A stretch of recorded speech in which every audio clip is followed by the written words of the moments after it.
નમસ્કાર, સીએનબીસી બજારમાં આપનું સ્વાગત છે। હું છું નિશા અને આપ જોઈ રહ્યા છો પ્રોપર્ટી ગુરુ। ત્યારે જ્યાં પ્રોપર્ટીમાં રોકાણ કરવા માટે વિચાર કરતા હોઈએ ત્યારે રોકાણ માટે જમીન અને અપાર્ટમેન્ટ આ બંને વિકલ્પોને ધ્યાનમાં રાખવામાં આવતા હોય છે। ખાસ કરીને જ્યારે પ્રોપર્ટીમાં વસવાટ માટે નહીં અને ફક્ત રોકાણના ધ્યેય સાથે વિચાર કરવામાં આવતો હોય ત્યારે જમીનમાં રોકાણ વધુ ફાયદાકારક રહેશે કે અપાર્ટમેન્ટમાં, તે વિશે આજે ચર્ચા કરીશું। આપણી સાથે જોડાયેલા છે JLL ઇન્ડિયાના મેનેજર જીગર મોતા। જીગરજી, સ્વાગત છે સીએનબીસી બજારમાં આપનું। ત્યારે આ એક મહત્વનો એક ટોપિક ગણી શકાય કે અગર કોઈને રોકાણ કરવું હોય તો સૌપ્રથમ મુંબઈ જેવા શહેરમાં ફ્લેટનો પ્રેફરન્સ અપાય છે, જ્યારે ગુજરાત જેવી આપણા રાજ્યોમાં જોઈએ તો એ ખાસ જમીનને ખાસ મહત્વ આપવામાં આવે છે। આપની પસંદગી શું છે? બંને એસેટ ક્લાસના પોતપોતાના ફાયદા અને ગેરફાયદાઓ છે। જ્યારે આપણે મુંબઈ જેવા શહેરની વાત કરતા હોઈએ તો મુંબઈમાં તો એમ પણ કદાચ લેન્ડની સ્કેરસિટી જ છે, કારણ કે ત્રણ બાજુથી દરિયાથી ઘેરાયેલું શહેર છે અને ફક્ત ગુજરાત તરફ આપણે જોઈએ તો સિટીનો ગ્રોથ અત્યારે થઈ રહ્યો છે અને એક્સપેન્ડ થઈ રહ્યું છે। પણ ગુજરાતમાં કદાચ આપણે ઓવરઓલ સિચ્યુએશન જોવા જઈએ તો અવેલેબિલિટી ઓફ લેન્ડ ગુજરાતમાં મુંબઈ કરતાં વધારે છે। તો એ હિસાબે જોવા જઈએ તો બંને શહેરોમાં રહેતા લોકોનો પ્રેફરન્સ એના કારણે કદાચ અલગ અલગ હોઈ શકે છે કે જે મુંબઈની અંદર કદાચ લેન્ડની અંદર ઇન્વેસ્ટમેન્ટ કરવું થોડું ભારી થઈ પડે, પણ કદાચ એ જ ટિકિટ સાઇઝમાં એ ઇન્વેસ્ટર બેઝ ગુજરાતમાં સારા લોકેશનની અંદર લેન્ડમાં ઇન્વેસ્ટ કરી શકે છે। પણ જો બેસિક ઇન્ફોર્મેશન આપણે લઈએ, મુંબઈ હોય, ગુજરાત હોય કે ભારતમાં કોઈ પણ જગ્યા હોય, રોકાણ કરવું હોય તો ફ્લેટમાં રોકાણ કરવું એક સારું ઓપ્શન ગણી શકાશે કે જમીનમાં? આપણે થોડાક હિસ્ટોરિકલ પ્રાઇઝીસની જો વાત કરીએ તો એક ઓલવેઝ એક વસ્તુ રિયલ એસ્ટેટમાં રહી છે કે લેન્ડ એ હંમેશા જ બધાને બહુ સારા રિટર્ન્સ કમાવી આપ્યા છે અને એક જેને આપણે સ્ટેટમેન્ટ કહી શકીએ રિયલ એસ્ટેટની લેંગ્વેજમાં કે લેન્ડ નેવર ડેપ્રિશિએટ્સ। તો લેન્ડ ક્યારેય ડેપ્રિશિએટ થતી નથી, એ ઓલવેઝ અપ્રિશિએટ થાય છે, કારણ કે લેન્ડ એક બહુ જ રેર કમોડિટીમાંની એક છે। તમે કદાચ કન્સ્ટ્રક્શન બીજું ક્રિએટ કરી શકો છો, FSI વધવા સાથે તમને વધારે પરમિશન્સ મળે છે અને તમે કન્સ્ટ્રક્શન વધારી શકો છો, પણ લેન્ડ એવી વસ્તુ છે કે જે તમે વધારી નથી શકતા કે એને પ્રોડ્યુસ નથી કરી શકાતી, એ બહુ જ નેચરલ વસ્તુ છે।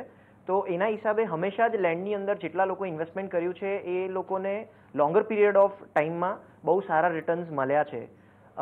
આપણે જો અમદાવાદ શહેરની વાત કરીએ તો એવા ઘણા બધા ઇન્સ્ટન્સીસ છે કે જેની અંદર ઇન્વેસ્ટરોએ 100 ગણું રિટર્ન પણ લીધું હશે, આપણે છેલ્લા 15 વર્ષના ગાળાની જો વાત કરીએ તો। પણ એવામાં જ આપણે જોવા જઈએ તો એક ઘર ખરીદીએ એટલે કે એક ફ્લેટ અપાર્ટમેન્ટ ખરીદીએ અને એક લેન્ડ ખરીદીએ, જો કન્સ્ટ્રક્શનની વાત ચાલુ થાય તો કદાચ લેન્ડ ખરીદીને ત્યાં એક બંગલો બાંધો કે કોઈ ફેક્ટરી બાંધો તો એનું કન્સ્ટ્રક્શન શું અપાર્ટમેન્ટ કરતાં એક મોંઘું સાબિત થઈ શકે? એ ડિપેન્ડ્સ। હવે તમે સમજો કે અપાર્ટમેન્ટ જ્યારે તમે લ્યો છો એટલે નેચરલી તમે પોતાનો બંગલો બાંધો અને તમે અપાર્ટમેન્ટ લ્યો તો ડેફિનેટલી તમને બંગલો હંમેશા જ લેન્ડ સાથે અટેચ હોવાથી થોડુંક મોંઘું પડવાનું જ છે ઇન્વેસ્ટમેન્ટ। એટલે બંનેના ઇન્વેસ્ટમેન્ટ ક્લાસની જ્યારે આપણે વાત કરીએ છીએ, ઇન્વેસ્ટર ક્લાસની જ્યારે આપણે વાત કરીએ છીએ ત્યારે લેન્ડની અંદર એ ઓલવેઝ એન્ટ્રી બેરિયર રહ્યું છે। દરેક ઇન્વેસ્ટર ક્લાસ, તમે કદાચ મિડલ ક્લાસ કે હાયર મિડલ ક્લાસની જો વાત કરો તો એ લોકો મોટાભાગે લેન્ડની અંદર ઇન્વેસ્ટમેન્ટ કરવા માટે મોટાભાગે અસમર્થ થતા હોય છે, કારણ કે ટિકિટ સાઇઝ લેન્ડમાં બહુ મોટી હોય છે। એ જ રીતે જ્યારે અપાર્ટમેન્ટમાં એ લોકોને ઇન્વેસ્ટમેન્ટ કરવું હોય છે તો ઘણા બધા ઓપ્શન્સ બી અવેલેબલ થઈ જાય છે, ટ્રાન્સપરન્સીનો બહુ વધારે ઇશ્યુ નથી એઝ કમ્પેર ટુ લેન્ડ। એટલે એની અંદર લેન્ડ કરતાં વધારે ઇન્વેસ્ટર ક્લાસ ઇન્વેસ્ટમેન્ટ કરી શકે છે, કારણ કે આજની ડેટમાં આપણે ઓપન માર્કેટમાં જોઈએ તો 5 લાખથી કરીને ઇન્વેસ્ટરની એપેટાઇટ સુધીના ઇન્વેસ્ટમેન્ટ ઓપ્શન્સ અવેલેબલ છે જ્યારે એને અપાર્ટમેન્ટમાં ઇન્વેસ્ટમેન્ટ કરવું હોય, પણ લેન્ડની અંદર એ ટિકિટ સાઇઝ ઓલવેઝ એના કરતાં ઘણી વધારે રહે છે। બીજી વસ્તુ એ છે કે જ્યારે ટ્રાન્સપરન્સીની આપણે વાત કરીએ તો લેન્ડ સાથે હંમેશા રેવન્યુ ડિપાર્ટમેન્ટ સંકળાયેલું રહે છે। રેવન્યુના કાયદાને જાણવા, સમજવા અને એના મુજબ કામ કરવું, એ મુજબ વ્યક્ત કરવું એ દરેક માટે કદાચ સરળ ના પણ બની શકે। જ્યારે એટલે એની લેવેચ ઘણી વખત અઘરી થઈ જતી હોય છે। જ્યારે અપાર્ટમેન્ટની અંદર તમે જોવા જાઓ તો એની લેવેચ બી સરળ છે, તમારે જ્યારે બી અંદર એન્ટર થવું હોય ઇન્વેસ્ટમેન્ટમાં, તમે ઇન્વેસ્ટ કરીને એન્ટર થઈ શકો છો, અને ઇન્વેસ્ટમેન્ટમાંથી જ્યારે પણ તમારે બહાર આવવું હોય, તમને વેચવા માટે બી ઘણા બધા ઓપ્શન્સ અવેલેબલ થઈ જતા હોય છે. અપ્રિસિએશનની જો આપણે વાત કરીએ તો લેન્ડ કરતાં અપાર્ટમેન્ટની અંદર અપ્રિસિએશન કમ્પેરેટિવલી ઓછા રહ્યા છે, કારણ કે જેમ મેં અગાઉ તમને કહ્યું એમ લેન્ડ નેવર ડેપ્રિશિએટ્સ. પણ જ્યારે આપણે સ્ટ્રક્ચરની વાત કરતા હોઈએ તો સ્ટ્રક્ચર જેમ જેમ જૂનું થાય તો એક લેવલથી વધારે અપ્રિસિએશનની એની સીલિંગ આવી જાય છે, અને એનાથી વધુ પછી એ અપ્રિશિએટ નથી થઈ શકતું, જ્યારે લેન્ડની અંદર આવા કોઈ કેસીસ બનતા નથી હોતા. ત્યારે જ આપણે જો જોખમની વાત કરીએ તો ઘણી વખત આપણે અપાર્ટમેન્ટ ખરીદવાની બાબતમાં પણ જોયું છે કે એક જ ફ્લેટ 2-3 જણાને વેચી દેવામાં આવે છે.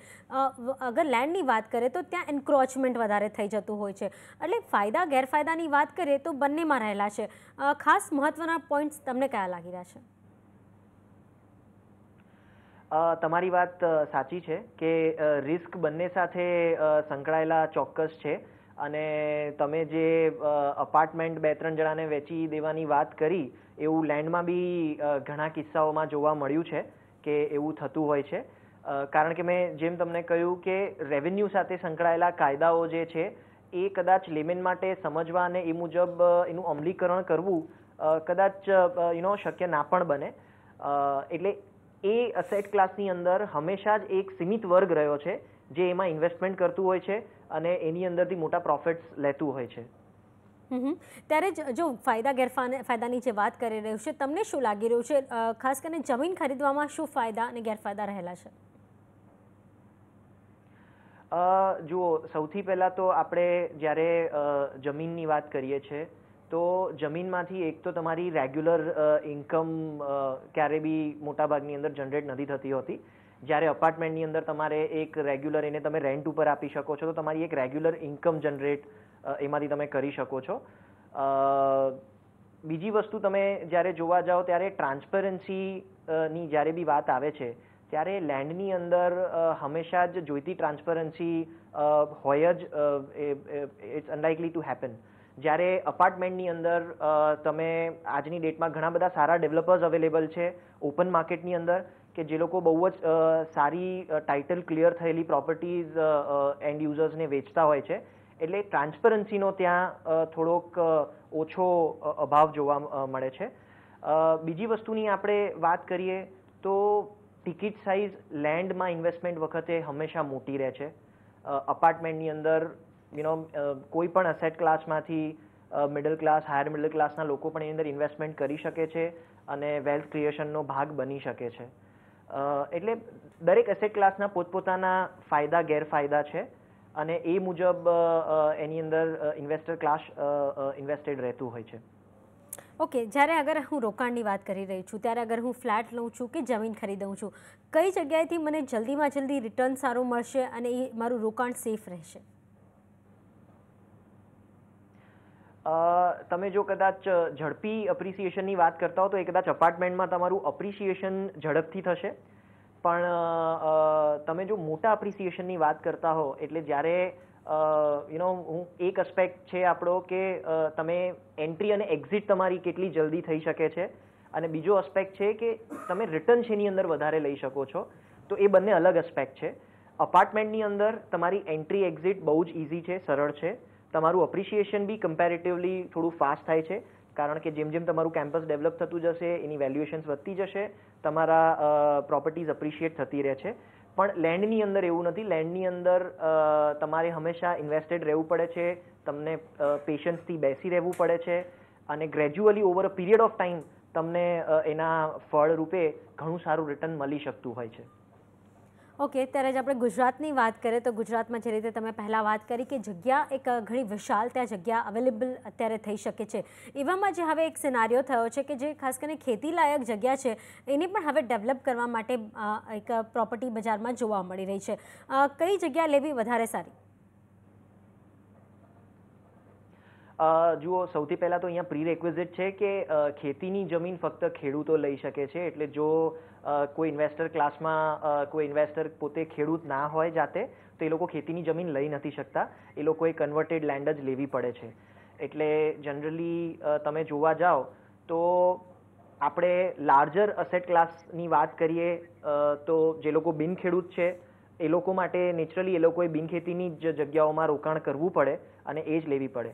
પણ જ્યારે આપણે પ્રાઇસિંગની વાત કરીએ, ખેતીની જમીન હંમેશા બિનખેતી કરતાં થોડી વધારે સસ્તી હોય છે, કારણ કે એની સાથે એના રિસ્ક પણ એસોસિએટ છે, એના લેવલ પણ કમ્પેરેટિવલી ઓછા રહે છે, કારણ કે ખેડૂત સિવાય એને કોઈ લઈ ન શકે. કાયદામાં એવી જોગવાઈ છે. બરાબર. એટલે જીગરજીએ જે રીતે આ એક ખાસ સ્પષ્ટતા કરી એ ખાસ મહત્વની છે, કારણ કે ઘણી વખત આપણે જગ્યા લેવામાં ક્યાંક ગફલત ખાઈ જતા હોઈએ છીએ અને જે ખાસ કરીને ખેતી લાયક જગ્યા ફક્ત ખેડૂત જ લઈ શકે છે, આ વસ્તુને ખાસ ધ્યાન રાખવા જેવી છે. જેથી તમે કોઈક અગર જમીન ખરીદવા જાઓ તો ક્યાંક ફસાવ નહીં. ત્યારે જ હવે આપણા રોકાણકાર આપણી સાથે જોડાઈ ગયા છે, એમની સાથે વાત કરીએ. આપણી સાથે અમદાવાદથી રાજેન્દ્ર શાહ જોડાઈ ગયા છે. રાજેન્દ્રજી, પૂછો આપનો સવાલ. મેં એક પ્રગતિનગર વિસ્તારમાં 125 સ્ક્વેર યાર્ડની જગ્યા, એક 3 BHK પ્રોપર્ટી લીધી હતી અને પણ બાંધકામ 1988 નું છે. તો શું આ પ્રોપર્ટીનું શું ભવિષ્ય એકચ્યુઅલી રહેશે એ જાણવું છે. જીગરજી, 1988માં લીધેલી આ પ્રોપર્ટી છે, ત્યારે 3 BHK એટલે એક વિશાળ જગ્યા હશે. ત્યાંનું બાંધકામ, જૂનું બાંધકામ તો ઘણું વિશાળ હોય છે. અત્યારે આનો શું ભાવ આવી શકે? પ્રાઇસિંગની જો આપણે વાત કરીએ તો પ્રગતિનગરમાં જે આ હાઉસિંગના અપાર્ટમેન્ટ્સ બન્યા છે, સૌથી પહેલાં તો આ સ્ટ્રક્ચર ઘણા જૂના છે. એટલે તમે કદાચ જો આવનારા 1 વર્ષ કે 2 વર્ષના પીરિયડની જો વાત કરતા હો તો બહુ લાંબા અપ્રિસિએશનના આની અંદર મને સ્કોપ નથી દેખાતા. જો તમે લોંગર પીરિયડ એની અંદર ઇન્વેસ્ટેડ રહેવા માંગતા હો તો મે બી, કારણ કે સિટીની અંદરની જગ્યાઓ છે, લોકેશન ઘણું સારું છે, તો અપ્રિસિએશન ફ્યુચરમાં ચોક્કસ મળી શકશે. આજની ડેટમાં તમે પ્રાઇસિંગની જો વાત કરો તો અપ્રોક્સિમેટલી 40 લાખ રૂપિયાની આસપાસની તમે આની કિંમત ગણી શકો છો. ઓકે, એટલે આજે ખાસ કિંમતના હિસાબે તમે આ એક અવલોકન કરી શકો છો. પણ આવનાર દિવસોમાં તમને સારા એવા આમાં પ્રોસ્પેક્ટ્સ મળી શકે છે. પણ જો અત્યારે જોવા જઈએ તો એક મેઇન સિટીની અંદર છે, એટલે એક ખાસી સારી જગ્યા કહી શકાય. ત્યારે જ હવે આપણી પાસે એક ઈમેલ આવ્યો છે રિતેશ ગોહિલનો. એમનો સવાલ છે કે વડોદરાના દશરથ ગામમાં એક ડુપ્લેક્સની ખરીદી કરી છે. 1225 સ્ક્વેર ફીટ એરિયા છે વિસ્તારની આ પ્રોપર્ટી. એમને લગભગ 31 લાખમાં ખરીદવામાં આવી છે. તો શું આ એક યોગ્ય રોકાણ કહી શકાય કે આ પ્રોપર્ટીનું એક ફ્યુચર શું રહેશે? જીગરજી,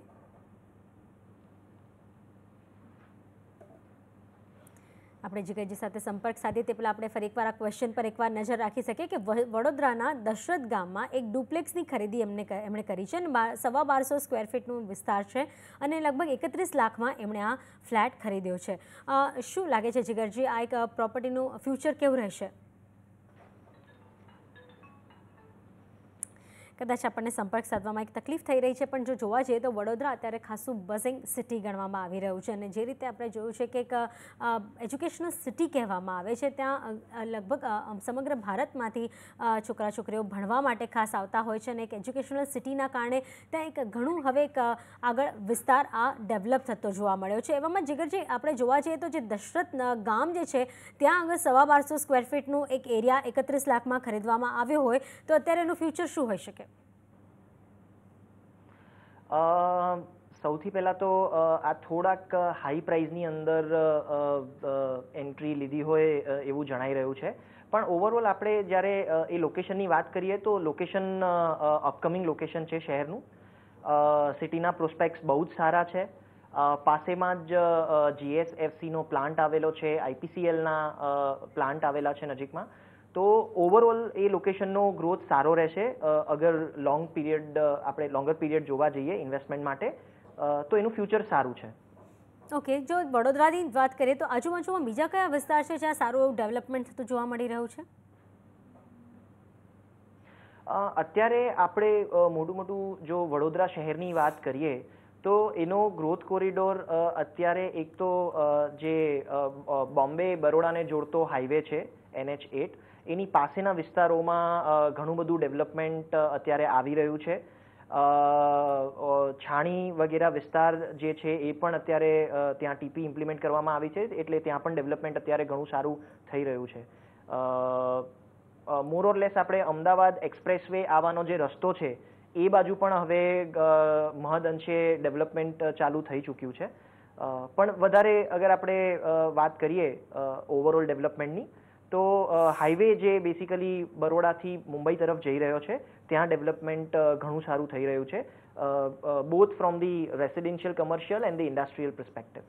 ઓકે, તો આ વિસ્તારો પર ખાસ ધ્યાન રાખવાની જરૂર છે. ત્યારે જ હવે બીજા રોકાણકાર આપણી સાથે જોડાઈ ગયા છે, સુરતથી મહેશ કુમાર. મહેશ, આપનો પૂછો સવાલ.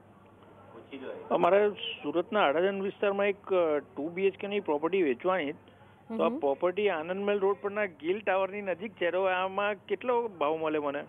ઓકે, ગિલ ટાવર આપણે તાળવાડીનો એક જૂનો વિસ્તાર છે અને ઘણો હવે ડેવલપ થઈ ગયો છે આ વિસ્તાર. શું કહેશો જીગરજી? તમે આનંદ મહેલ રોડની જો વાત કરો તો ત્યાં નવા અપાર્ટમેન્ટ આજની ડેટમાં અરાઉન્ડ 4,000 થી 5,000 રૂપિયાની આસપાસ અવેલેબલ થઈ રહ્યા છે.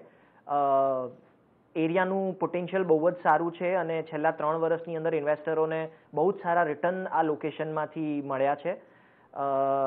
એટલે પ્રોપર્ટી ઘણી સારી છે, લોકેશન ઘણું સારું છે અને અરાઉન્ડ 5,000ની આસપાસના રેટ્સ અત્યારે પ્રિવેલિંગ છે. ઓકે, એટલે મહેશજી, તમને જે સલાહ મળી રહી છે કે અત્યારે ત્યાં 5,000ના ભાવ ચાલી રહ્યા છે. જો તમને અત્યારે વેચવાનો વિચાર હોય તો વેચી શકો છો, નહીં તો આગળ પણ સારા પ્રોસ્પેક્ટ આમાં બનેલા છે. ત્યારે હવે આપણી પાસે એક ઈમેલ આવ્યો છે ગૌરાંગ પટેલનો. એમનો સવાલ જે છે કે એમની પાસે સાણંદમાં એક એગ્રીકલ્ચર લેન્ડ છે. શું આવનાર સમયમાં અહીં ભાવમાં કોઈ વૃદ્ધિ જોવા મળી શકે છે? જે રીતે આપણે થોડી વાર પહેલાં જ વાત કરી, ગુજરાતમાં એગ્રીકલ્ચર લેન્ડ ખાસી મોટી એમાં સંખ્યામાં જોવા મળે છે. શું કહેવું છે આપનું જીગરજી? પ્રોસ્પેક્ટ બહુ જ સારા છે. સાણંદની જ્યારે આપણે વાત કરીએ છીએ તો આજે ટાટા નેનોના કારણે દુનિયાના નકશા ઉપર સાણંદ આવી ગયું છે. ટાટા નેનોની પાછળ Colgate Palmolive, Hyundai equipments, Ford Motors and lot more ઘણા બધા ઇન્ડસ્ટ્રીઝે ત્યાં આવીને પોતાના પ્લાન્ટ સેટઅપ કર્યા છે. તો ફ્યુચર ઓવરઓલ આપણે જોવા જઈએ સાણંદનું તો બહુ જ બ્રાઇટ છે. અને સાણંદની અમદાવાદ સાથેની કનેક્ટિવિટી એ બીજું બૂસ્ટર છે સિટીના ગ્રોથ માટે. એટલે ઓવરઓલ જોવા જઈએ તો પોટેન્શિયલ બહુ જ સારા છે અને ફ્યુચરમાં તમે ગૌરાંગભાઈ આની અંદરથી બહુ સારા રિટર્ન્સ મેળવી શકશો. ઓકે, એટલે ગૌરાંગજી, તમે જે જગ્યા પરની વાત કરી રહ્યા છો એમાં ખાસા સારા પ્રોસ્પેક્ટ જોવા મળી રહ્યા છે અને આગળ સારા રિટર્ન પણ મળી શકે છે. ત્યારે જ હવે આપણી સાથે બીજા રોકાણકાર જોડાઈ ગયા છે ફોન લાઈન પર, જામનગરથી મેહુલ મહેતા. મેહુલ, પૂછો આપનો સવાલ. જી નમસ્કાર મેમ, મારે એ જાણવાનું હતું કે જામનગરમાં પ્રોપર્ટી માર્કેટ કેવું છે અને બીજું જ્યાં સુધી મારી માહિતી છે ત્યાં સુધી રિલાયન્સનો કોઈ બીજો પ્લાન્ટ શરૂ થઈ રહ્યો છે, તો શું ભવિષ્યમાં પ્રોપર્ટીમાં ભાવ વધવાની શક્યતા ખરી? ને 2 BHK ફ્લેટમાં રોકાણ કરવું હોય તો કયા વિસ્તારમાં કરવું જોઈએ? ઓકે, જામનગરની વાત ચાલી રહી છે. 2 BHK લેવું છે, જીગરજી શું કરવું જોઈએ? જામનગર શહેરની તમે જ્યારે વાત કરો છો તો શહેર ખૂબ સુંદર છે અને શહેરનો જે પોટેન્શિયલ છે, જે ગ્રોથ છે, એ ફંડામેન્ટલ ગ્રોથ ઇન્ડસ્ટ્રીઝના કારણે છે. જેમ તમે કહ્યું કે રિલાયન્સ પોતાનો બીજો એક પ્લાન્ટમાં ઇન્વેસ્ટ કરી રહ્યું છે.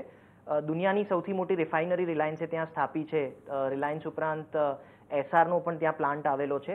એટલે ઓવરઓલ શહેરની ઇકોનોમીની જ્યારે આપણે વાત કરીએ તો ખૂબ જ સારી ઇકોનોમી છે અને પ્રોસ્પેક્ટ્સ બહુ સારા છે. તમે જ્યારે ફ્યુચર ઇન્વેસ્ટમેન્ટની ગ્રોથ કોરિડોરની વાત કરો છો તો જામનગર બાયપાસ જે છે એની આસપાસના વિસ્તારમાં અત્યારે ઘણું બધું ડેવલપમેન્ટ થઈ રહ્યું છે અને ફ્યુચરનું ગ્રોથ કોરિડોર શહેરનો એ તરફ આગળ વધી રહ્યો છે. એટલે તમે એ લોકેશનની અંદર કોઈ પણ સારા પ્રોજેક્ટની અંદર ઇન્વેસ્ટમેન્ટ કરી અને સારા રિટર્ન્સ મેળવી શકો છો. પણ જો જીગરજી 2 BHK એમને લેવું છે તો પછી કયા બજેટમાં ત્યાં મળી શકે છે એરિયામાં? અપ્રોક્સિમેટલી તમને ત્યાં સારા લોકેશનમાં તમે જોવા જશો, જે મેં તમને કહ્યું, ત્યાં અરાઉન્ડ તમને 2,800 રૂપિયાની આસપાસ સારું 2 BHK અપાર્ટમેન્ટ મળી શકશે. 2,800 થી 3,000ની રેન્જમાં. બરાબર, 2,800 થી 3,000ની રેન્જ છે. જ્યાં તમને જે એરિયા તમને જણાવવામાં આવ્યું છે એરિયામાં તમને સારા પ્રોસ્પેક્ટ છે, સારા નવા પ્રોજેક્ટ્સ આવી રહ્યા છે, ત્યાં તમને 2 BHK એકદમ સરળતાથી મળી શકે છે. ત્યારે જ હવે આપણી સાથે જોડાયા છે બ્રિજલ શાહ. બ્રિજલ, પૂછો આપનો સવાલ. નમસ્કાર, હું રાજકોટથી વાત કરું છું. યુનિવર્સિટી રોડ વિસ્તારમાં આલાપ એન્ક્લેવમાં મારે 3 BHK નો ડુપ્લેક્સ ફ્લેટ લેવો છે, તો શું કિંમત હોઈ શકે? અને મારો 2-3 વર્ષનો વ્યૂ છે, તો 2-3 વર્ષ પછી આ પ્રોપર્ટીની સારી કિંમત આવશે કે એની જગ્યાએ હું બીજી કોઈ જગ્યાએ ઇન્વેસ્ટ કરું? બરાબર, એટલે આજના આપણા જે એપિસોડનો ખાસ જે એક મહત્વનો મુદ્દો છે કે રોકાણ માટે ખાસ કરીને બ્રિજલજી વિચાર કરી રહ્યા છે કે 2-3 BHKમાં ઇન્વેસ્ટ કરીને ખાસ કરીને આલાપ એન્ક્લેવમાં એમનો વિચાર છે. શું કિંમત મળી શકે ત્યાં? મને માફ કરજો પણ એક્ઝેક્ટલી આલાપ એન્ક્લેવનો મને વધારે આઈડિયા નથી, પણ આપના યુનિવર્સિટી રોડની નજીકમાં જે રિંગ રોડ જઈ રહ્યો છે એના પ્રોસ્પેક્ટ્સ ઘણા સારા છે અને રિંગ રોડ ઉપર તમને અરાઉન્ડ 6,000 થી 7,000 રૂપિયાની આસપાસ ઘણા સારા પ્રોજેક્ટ્સ મળી શકશે અને ફ્યુચર પણ રિંગ રોડનું ઘણું સારું છે. એટલે તમે જો એને 3 થી 5 વર્ષના હોરાઇઝન માટે ઇન્વેસ્ટમેન્ટ તરીકે જોતા હો તો રિંગ રોડની આસપાસની પ્રોપર્ટીમાં તમે ઇન્વેસ્ટમેન્ટ કરી શકો છો અને સારા રિટર્ન્સ પણ લઈ શકો છો. શું રેટ હશે ત્યાં, શું ભાવ ચાલતા હશે? 6,000ની આસપાસ, 6,000 થી 7,000 રૂપિયા ફૂટના ભાવ ત્યાં અત્યારે ચાલી રહ્યા છે. ઓકે, એટલે બ્રિજલજી જે રીતે તમારે સવાલ હતો કે જે રેટ કયો 6,000 થી 7,000માં તમને ત્યાં ફ્લેટ મળી શકે છે અને સારા રિટર્ન્સ પણ ત્યાં આવનાર દિવસોમાં 2 થી 3 વર્ષનો તમારે હોરાઇઝન રાખવો પડશે, પછી તમને સારું રિટર્ન ત્યાં મળી શકશે. હવે આપણી પાસે એક ઈમેલ આવ્યો છે નિનાદ પંડ્યાનો. એમની પાસે એમનો સવાલ છે કે ગુજરાતમાં બગોદરા વિસ્તારમાં એક પ્રોપર્ટી એમની છે અત્યારે હાલે, અને પ્રોપર્ટીની ખરીદી લગભગ 3 વર્ષ પહેલાં કરી હતી તેમણે. ભવિષ્યમાં આ પ્રોપર્ટીનો ઉપયોગ રોકાણ પૂરતો સીમિત રાખવો જોઈએ કે અહીં વસવાટ કરવો જોઈએ એવું તેમનું જાણવું છે. એટલે એક ઇન્વેસ્ટમેન્ટ પર્પઝથી તેમણે આ વિસ્તારમાં ઘર ખરીદ્યું હશે, પ્રોપર્ટી ખરીદી હશે, તો હવે ત્યાં એક રહેવા માટે એક સારો વિસ્તાર બની જશે ખરો આ? તમે કદાચ ઓવરઓલ એ લોકેશનની વાત કરો તો રહેવા માટે અત્યારે કદાચ આવનારા સમયમાં તમે એને ઉપયોગમાં ન લઈ શકો, કારણ કે એ જે આખો બેલ્ટ અત્યારે ડેવલપ થઈ રહ્યો છે એ મોટું લોજિસ્ટિક ચેઇન તરીકે ડેવલપ થઈ રહ્યો છે. એટલે આપણે કદાચ સાણંદની અંદર જેટલા પણ લોકોના ઇન્ડસ્ટ્રીયલ પ્લાન્ટ્સ આવી રહ્યા છે એ લોકોના સ્ટોરેજ અને વેરહાઉસિંગ પર્પઝ માટે બેસિકલી આ આખો કોરિડોર તૈયાર થઈ રહ્યો છે. બીજી તમે કદાચ લોકેશનને સાંકળો તો ધોલેરા SIR આવી રહ્યું છે, એની સેન્ટ્રલ સ્પાઇન પણ બેસિકલી આ વિસ્તારમાંથી જ થઈને ધોલેરા સાથે કનેક્ટ થવાની છે. એટલે ફ્યુચરમાં કનેક્ટિવિટી ખૂબ સારી થશે, પણ જો તમે તમારા પોતાના રહેણાંક માટેનો ઉપયોગ કરવા માંગતા હો તો કદાચ આવનારા 10 વર્ષ સુધી એવું નથી દેખાઈ રહ્યું કે તમે કદાચ ત્યાં જઈ અને રહી શકો, એવું અત્યારે દેખાઈ રહ્યું છે. ઓકે, એટલે તમારે આ પ્રોસ્પેક્ટ પર આગળ વિચાર કરવો જોઈએ કે શું કરવાનું. ત્યારે જ હવે બીજો ઈમેલ આપણી પાસે આવ્યો છે કુણાલ મહેતાનો. એમનું કહેવું છે કે ગુજરાતના ગાંધીનગરમાં કાસા રિયો રેન્સનમાં ફ્લેટ બુક કરવાનો એમનો વિચાર આવી રહ્યો છે અને આ વિસ્તારમાં રોકાણ કરવું કેટલું હિતાવહ રહેશે? રોકાણ ઘણું સારું રહેશે, કારણ કે અગર આપણે ગાંધીનગરની વાત કરીએ તો પાસેમાં ગિફ્ટ સિટીનો ગ્રોથ બહુ જ સારો છે. ગિફ્ટ સિટીનું પોટેન્શિયલ ઘણું સારું છે. આજની ડેટમાં ઘણા બધા લોકોએ એની અંદર એન્ટ્રી લીધી છે, ઘણા બધા સારા કોર્પોરેટ્સ એની અંદર પોતાની ઓફિસીસ સેટઅપ કરી રહ્યા છે અને એ બધું જોતા ફ્યુચર ઘણું જ સારું છે. એટલે તમે એની અંદર ઇન્વેસ્ટમેન્ટ કરી શકો છો, સારો પ્રોજેક્ટ રહેશે. પણ ત્યારે જ ગાંધીનગરની વાત થઈ રહી છે તો ગિફ્ટ સિટી એક મોટું પ્રોજેક્ટ હવે આવનાર દિવસોમાં ત્યાં જોવા મળી શકે છે. ત્યાં કેવા પ્રોસ્પેક્ટ લાગી રહ્યા છે? સો મેં તમને કહ્યું એ પ્રમાણે ગિફ્ટની અંદર ઘણા બધા કોર્પોરેટ્સની અત્યારે પ્રેઝન્સ આવી રહી છે. જેમ કે તમે BSCની વાત કરો તો બોમ્બે સ્ટોક એક્સચેન્જે અરાઉન્ડ 5 લાખ સ્ક્વેર ફીટ જગ્યા ત્યાં લીધી છે. એ લોકો પોતાનું ત્યાં બ્રોકર્સ હાઉસ સ્થાપિત કરવાના છે. એના સિવાય ત્યાં અત્યારે આપણે જોવા જઈએ તો ગિફ્ટ 1 અને ગિફ્ટ 2 બે ટાવર 28 માળના ઓલરેડી કન્સ્ટ્રક્ટ થઈ ગયા છે અને અરાઉન્ડ 16 લાખ સ્ક્વેર ફીટની built up space ready to move in તરીકે અત્યારે ત્યાં અવેલેબલ છે. ઘણી બધી IT કંપનીઝ છે જે લોકોએ ઓલરેડી ગિફ્ટ સિટીમાં અપ્રોચ કર્યા છે અને પોતાની ઓફિસીસ ત્યાં સેટઅપ કરવા માટે એ લોકોએ તૈયારી બતાવી છે અને એના પર ઘણું બધું કામ થઈ રહ્યું છે. એટલે ફ્યુચર જોવા જતાં ગિફ્ટ સિટીની આસપાસના વિસ્તારોમાં ઘણું સારું રહેશે. ઓકે, એટલે આવનાર દિવસોમાં એક આ ખાસ એરિયા બઝિંગ થવાની તૈયારીમાં છે. ત્યારે જ હવે આપણી સાથે બીજા રોકાણકાર જોડાઈ ગયા છે, વિશેષ ચૌહાણ. વિશેષ, પૂછો આપનો સવાલ. જી, મારી પાસે અમદાવાદના સોલા રોડ પર ગુજરાત હાઉસિંગ બોર્ડ સ્કીમમાં એક પ્રોપર્ટી ઉપલબ્ધ છે અને 2 BHKની આ પ્રોપર્ટી પર શું એક સારું રોકાણ ગણી શકાય? ઓકે, જીગરજી શું કહેશો? આપની પ્રોપર્ટી બેસિકલી થોડીક જૂની છે, બિલ્ડિંગ થોડા જૂના છે, સોલા હાઉસિંગની અંદર જે પણ બધા બિલ્ડિંગ્સ બનેલા છે, એટલે ઓવરઓલ તમે અપ્રિસિએશનના એંગલથી જોવા જાઓ તો કદાચ તમે અત્યારે આનું એક સારું પ્રાઇસ લઈ અને કોઈક બીજા પ્રોજેક્ટમાં ઇન્વેસ્ટ કરો તો કદાચ તમને અપ્રિસિએશન સારું મળી શકશે.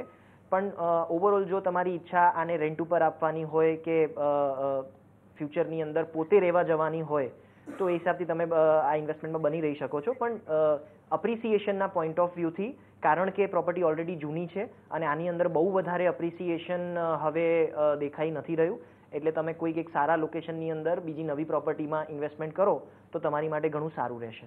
ઓકે, તો આપના માટે ખાસ વિશેષ જે એક વ્યૂ બનતો દેખાઈ રહ્યો છે. ત્યારે જે સમય થયો છે રજા રહેવાનો, જીગરજી આપનો ખૂબ ખૂબ આભાર આટલી સરસ માહિતી શેર કરવાની, ચર્ચામાં જોડાવા માટે.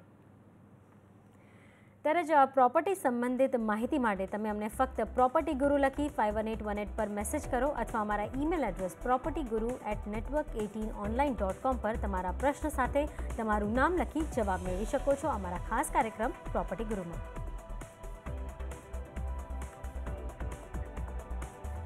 ત્યારે જ હાલ પૂરતું આટલું જ ને. વધુ ખબરો માટે જોડાયેલા રહેજો CNBC બજાર સાથે. નમસ્કાર.